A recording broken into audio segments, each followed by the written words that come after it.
Assalamualaikum warahmatullahi wabarakatuh. Semoga kita tetap dalam kondisi yang baik-baik saja. Hari ini kita akan belajar tentang ilmu al-jar wa al-ta'dil. Dan ada 4 poin pembahasan yang akan kita bahas. Yang pertama, pengertian ilmu al-jar wa al-ta'dil. Yang kedua, manfaat ilmu al-jar wa al-ta'dil. Yang ketiga, metode ilmunya. Dan yang terakhir, syarat-syaratnya. Yang pertama, apa itu al-jar wa al-ta'dil?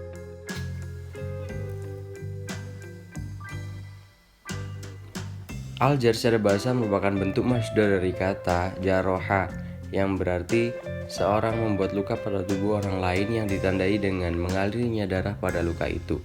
Sedangkan secara terminologi, al-jar berarti munculnya suatu sifat dalam diri perawi yang menodai sifat adilnya atau mencatatkan hafalan dan kekuatan ingatannya yang mengakibatkan gugur riwayatnya atau lemah riwayatnya atau bahkan tertolak riwayatnya. Lalu, at-ta'dil secara bahasa masdar dari kata adalah yu'adilu ta'dilan. Bila dikatakan adalah asyai, maksudnya melaksanakan atau menyamakan. Sedangkan secara etimologi, berarti sesuatu yang dapat dalam jiwa bahwa sesuatu itu lurus, merupakan lawan dari lacur. Dan berdasarkan pengertian yang dikemukakan beberapa ahli, ilmu al-jar wa al-ta'dil suatu materi pembahasan dari cabang ilmu hadis yang membahas cacat atau adilnya seorang yang meriwayatkan hadis, yang berpengaruh besar terhadap klasifikasi hadis-hadisnya. Jadi, apa manfaat dari ilmu al-jar wa al-ta'dil? Ilmu al-jar wa al-ta'dil bermanfaat untuk menetapkan apakah periwayatan seorang rawi itu dapat diterima atau harus ditolak sama sekali. Apabila seorang rawi dinilai oleh para ahli sebagai seorang rawi yang cacat, periwayatannya harus ditolak. Dan apabila seorang yang adil, niscaya periwayatannya diterima selama syarat-syarat yang lain menerima hadis terpenuhi. Metode ilmu al-jar wa al-ta'dil. Keadilan seorang rawi dapat diketahui dengan salah satu atau dua ketetapan. Pertama, kepopuleran di kalangan para ahli ilmu bahwa ia dikenal sebagai orang yang adil atau bisi syuhra, seperti terkenalnya sebagai para ahli ilmu bagi Asy-Syafi'i, Ahmad bin Hambal, dan sebagainya.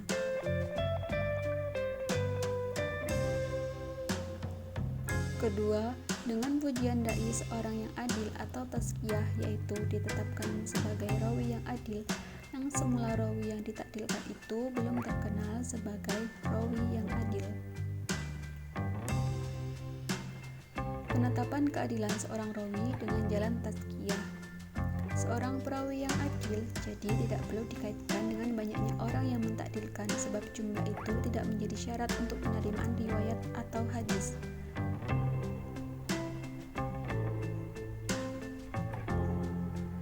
Setiap orang yang dapat diterima periwayatannya, baik ia laki-laki maupun perempuan, dan baik orang yang merdeka maupun budak. Penetapan tentang kecacatan seorang rawi juga dapat ditempuh melalui dua jalan. Penetapan tentang kecacatan seorang rawi juga dapat ditempuh melalui dua jalan. Berdasarkan berita tentang ketenaran seorang rawi dalam keaibannya, seorang rawi yang sudah dikenal sebagai orang yang fasik atau pendusta di kalangan masyarakat tidak perlu lagi dipersoalkan. Berdasarkan pentarjihan dari seorang yang adil telah mengetahui sebab-sebabnya dia cacat. Masalah yang berhubungan dengan mentakdilkan dan memudahkan seorang rawi. 1. Penilaian secara muhbam. Ada 4 penilaiannya. Yang pertama, mentakdilkan tanpa menyebutkan sebab-sebabnya dapat diterima, karena sebab itu banyak sekali, sehingga kalau disebutkan semuanya tentu akan menyibukkan saja.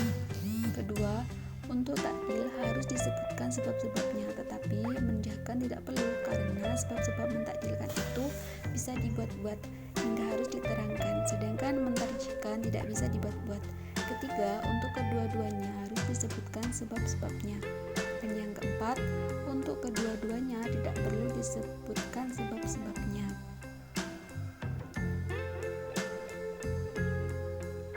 Kedua, perselisihan dalam menentukan mengenai jumlah orang yang dipandang cukup untuk mentakdilkan dan menjahkan rawi. Ada 3. Yang pertama, minimal 2 orang baik dalam soal syahadah maupun dalam soal riwayah.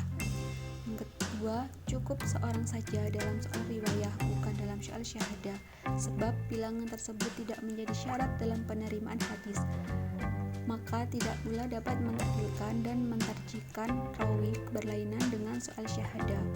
Yang ketiga, cukup seorang saja baik dalam soal riwayah maupun soal syahadah.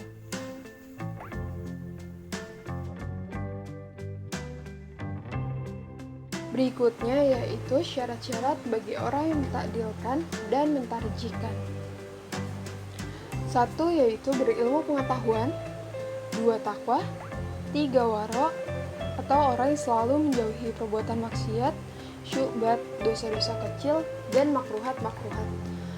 4. Jujur. 5. Menjauhi fanatik golongan.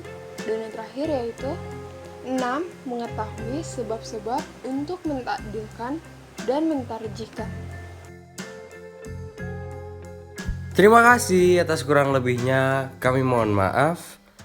Wassalamualaikum warahmatullahi wabarakatuh.